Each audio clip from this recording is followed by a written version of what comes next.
Hello friends, welcome to my YouTube channel large animal vet. आज हम जिस topic पर बात करने जा रहे हैं वो टॉपिक है हाइपोकैलेमिया इन कैटल।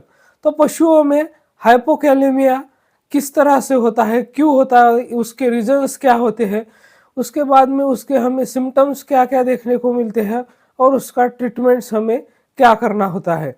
तो जिस तरह से पशुओं के शरीर में कैल्शियम की कमी हो जाती है तो उसको हम हाइपोकैल्सीमिया कहते हैं, मैग्नीशियम की कमी हो जाती है तो उसको हम हाइपोमैग्नीशियमिया कहते हैं, फास्फोरस की कमी हो जाती है तो उसको हाइपोफॉस्फेटिमिया कहते हैं। तो जिस तरह से पोटेशियम की कमी पशुओं के शरीर में हो जाती है तो उसको हम हाइपोकैलेमिया कहते हैं। तो इसी हाइपोकैलेमिया के बारे में आज हम विस्तार से चर्चा करेंगे, लेकिन उससे पहले अगर आप मेरे चैनल से नए जुड़े हैं या अभी तक आपने मेरा चैनल सब्सक्राइब नहीं किया है तो प्लीज़ मेरे चैनल को लाइक, शेयर और सब्सक्राइब करें। साथ में बेल वाला आइकन दबाकर ऑल वाला ऑप्शन भी चुनें ताकि भविष्य में आने वाली हर वीडियो की नोटिफिकेशन सबसे पहले आपको मिलती रहे।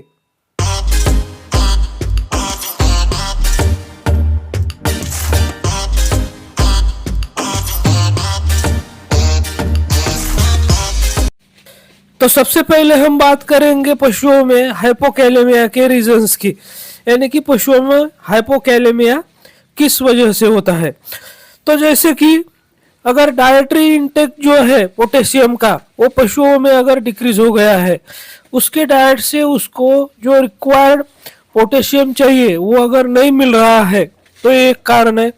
दूसरा कारण है कि रीनल एक्सक्रिएशन अगर पोटेशियम आयन का इंक्रीज हो गया है, पोटेशियम अगर पशु के शरीर से ज़्यादा एक्सक्रिएट हो रहा है तो वो एक दूसरा कारण है।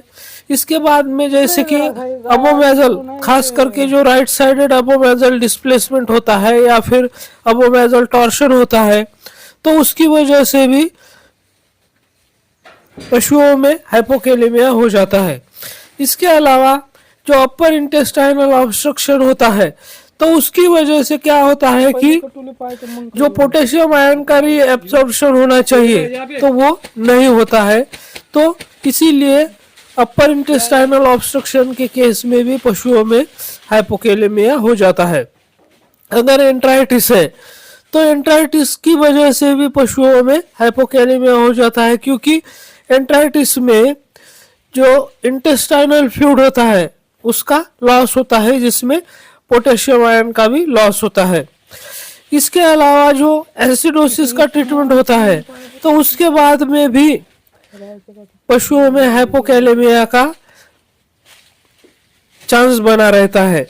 तो ये सारे कारण जो है वो, इसके अलावा जो मिनरलोकॉर्टिकॉइड्स होते हैं जैसे कि आइसोफ्लुप्रेडोन, तो इसका अगर हम ज़्यादा मात्रा में यूज करते हैं तो वहाँ पर भी हाइपोकैलेमिया हो जाता है, यानी कि पशु के शरीर में पोटेशियम की कमी हो जाती है। तो ये सब कारण हुए पोटेशियम की कमी के। अब हम बात करते हैं इसके हमें सिम्टम्स, यानी कि लक्षण क्या क्या देखने को मिलेंगे। तो जैसा कि आप इस वीडियो में देख रहे हैं, पशु जो है वो अपनी गर्दन को बैलेंस नहीं कर पाता है। पशु या तो रिकम्बेंट हो जाता है या फिर जमीन पर लेट जाता है, यानी कि लैटरल रिकम्बेंसी हो सकती है, स्टर्नल रिकम्बेंसी हो सकती है, मसल वीकनेस होता है।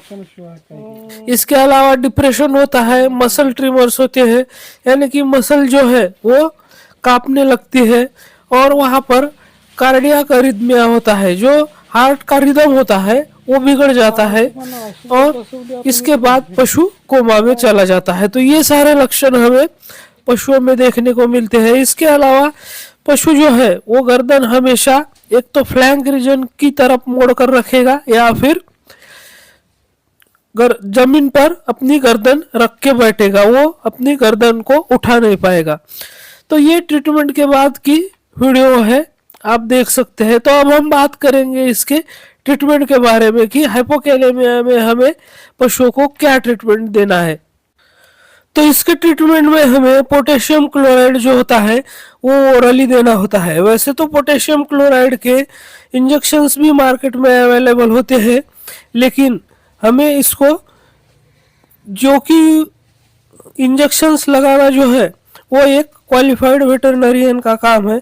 और मैं जो ट्रीटमेंट बता रहा हूँ वो भी आपको खुद से नहीं करना है, ओरली भी आपको नहीं देना है खुद से, वो अपने डॉक्टर की सलाह से ही इसका ट्रीटमेंट करना है। तो इसकी ट्रीटमेंट में हम पोटेशियम क्लोराइड जो होता है उसको ओरली देते हैं। जैसे कि आप स्क्रीन पर देख रहे हैं, एक केसोल नाम से जो प्रिपरेशन आता है, ऐसे बहुत सारे प्रिपरेशंस मार्केट में अवेलेबल होते हैं जिसके अंदर होता है पोटेशियम क्लोराइड।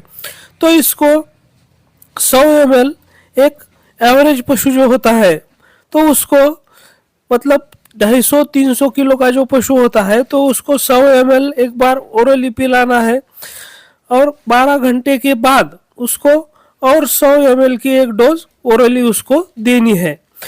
इसके बाद भी अगर ज़रूरत पड़ती है तो इस डोज को हमें, जो तीसरी डोज होती है वो 12 घंटे के बाद हाफ करनी है हमें। मतलब अगर हम 100 ml दे रहे थे, पहली 2 डोज हमने 100 ml दी, तो तीसरी डोज हमें 50 ml की देनी है। इस बात का भी आपको ध्यान रखना है। तो इस तरह से हम इसका बस इतना ही ट्रीटमेंट करते हैं तो पशुओं में इसका रिस्पांस मिलता है और पशु ठीक हो जाता है।